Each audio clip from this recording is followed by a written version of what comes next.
Find the equations of the tangent and the normal to the given curves at the indicated points. तो हमें tangent का slope निकालेंगे, हम normal का slope निकालेंगे और उससे इस पॉइंट पे स्लोप हमें गिवन होगा, हमें पॉइंट गिवन है और हम इक्वेशंस को लिखते जाएंगे. तो पहले वाले से शुरू करते हैं. The first one is x to the power 4 minus 6x cube plus 13x square minus 10x plus 5.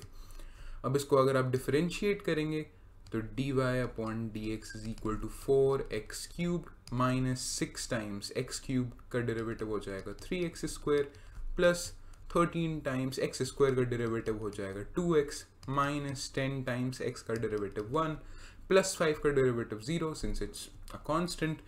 This gives you 4x cubed minus 18x square plus 26x minus 10. अब आप इसको कैलकुलेट कर रहे हैं when x is equal to 0. तो at x is equal to 0 the value of the slope of the tangent यानी कि dy upon dx at x equals 0 is equal to -10. इधर आप 0 पुट कर देंगे तो ये सारे टर्म्स वैनिश हो जाएंगे. तो tangent का स्लोप हो गया -10. Slope of tangent is equal to -10. अगर आपको स्लोप ऑफ नॉर्मल निकालना है तो आपको -1 से स्लोप ऑफ टैंजेंट को डिवाइड कर देंगे तो आपके पास स्लोप ऑफ नॉर्मल आ जाएगा. तो -1 over -10 विल गिव यू 1/10. तो 1/10 हो गया आपके नॉर्मल का स्लोप. टैंजेंट का स्लोप -10 है. आप इससे इक्वेशन फ्रेम कर सकते हैं. तो हम इस पूरे क्वेश्चन में हम यूज करेंगे y minus y naught is equal to m times x minus x naught वाला इक्वेशन. तो इस केस में tangent वाले केस में you will have y minus 5 is equal to -10 times x minus 0. This gives you y plus 10x minus 5 is equal to 0. Normal वाले case में you will have y minus 5, बाकी सब same रहेगा, बस -10 की जगह पे 1/10 आ जाएगा. This will give you y minus 1 x/10 minus 5 is equal to 0. और अगर आप इसको लिखना चाहें तो this you can also write as 10y minus x minus 50 is equal to 0. अगर आप सेकेंड वाले के बारे में बात करें तो फंक्शन वही है, पॉइंट बदल दिया हुआ है. तो इस केस में आप देख रहे हैं y at x is equal to 1 not y. तो at x equals 1, अब मैं इसको अलग से नहीं लिख रहा हूँ, it's just the same thing. तो dy upon dx at x equals 1 is equal to 4 times 1 cubed minus 18 times 1 squared plus 26 times 1 minus 10. This gives you 4 minus 18 plus 26 minus 10. This will give you 2.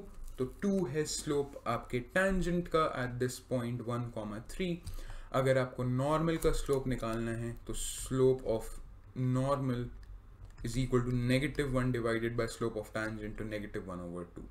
अगर आप tangent का equation निकालने जाएंगे तो y minus y naught की value है 1, sorry x naught की value है 1, y naught की वैल्यू तो 3 है, is equal to tangent का स्लोप है 2 टाइम्स x माइनस, अब x naught की वैल्यू यहाँ पे डालेंगे that is equal to 1, तो -1 आ जाएगा, माइनस x naught है. This gives you y minus 2x minus 1 is equal to 0. तो ये तो हो गया tangent का इक्वेशन. जब आप नॉर्मल की इक्वेशन लिखेंगे तो that will be y minus 3 is equal to -1/2 times x minus 1. This gives you 2y minus 6 is equal to -x plus 1 और x plus 2y minus 7 is equal to 0. तो ये आपके tangent की equation हो गई, ये आपके नॉर्मल की इक्वेशन हो गई. बात वही है, हमने कोई भी नया, इसमें हमने कुछ नया फॉर्मूला नहीं यूज़ किया, कोई नया एक्सप्रेशन नहीं यूज़ किया है, बात हम वही कर रहे हैं.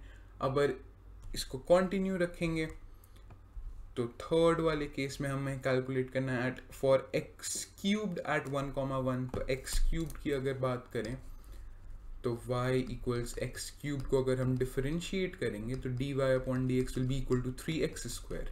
आपको कैलकुलेट करना है at x equals 1, so this will give you 3.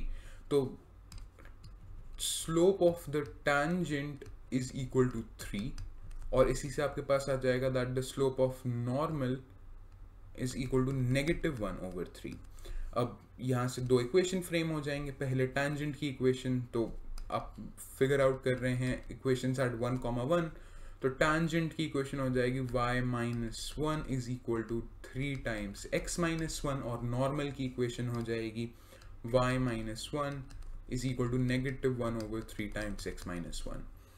पहले वाले को सॉल्व करते हैं, ये टेंजेंट की है, टेंजेंट की इक्वेशन को सॉल्व करेंगे, so you will get y-3x + 2 is equal to 0, और ये नॉर्मल वाली इक्वेशन है, normal equation, so this will give you 3y - 3 is equal to -x + 1, और x + 3y - 4 is equal to 0। तो ये दोनों आपके इस केस में इक्वेशंस आ जाएंगी। अगर आप आगे प्रॉब्लम पे जाएं, सो this is y = x² at 0, 0, तो यहाँ पे आप ये देख सकते हैं कि ये 0, 0 पे एक हॉरिजॉन्टल टैंजेंट बनेगा, बिकॉज y = x² एक पैराबोला देता है, that will give you a horizontal tangent, और एक आपके पास एक वर्टिकल नॉर्मल होगा उस केस में। तो but still let's do it analytically. तो y = x² का मतलब हो जाएगा कि that dy/dx is equal to 2x। आप कैलकुलेट कर रहे हैं at x = 0, तो the slope of this tangent is going to be, the slope of tangent is going to be 0, and also that the slope of normal, that's going to be 1/0, -1/0, which is just -∞। तो ये इसका ये मतलब हुआ कि जो normal है that is a vertical line, vertical straight line, and the tangent is a horizontal straight line। तो अब आप अगर tangent का इक्वेशन फ्रेम करने जाएंगे तो आपको एक horizontal straight line which passes through 0, 0 निकालना है। That horizontal straight line is just the x-axis, so the equation of this tangent will be y = 0। this is the tangent's equation। और normal की equation में आप एक वर्टिकल स्ट्रेट लाइन ढूंढ रहे हैं which passes through 0, 0, which is just the y-axis which has equation x = 0।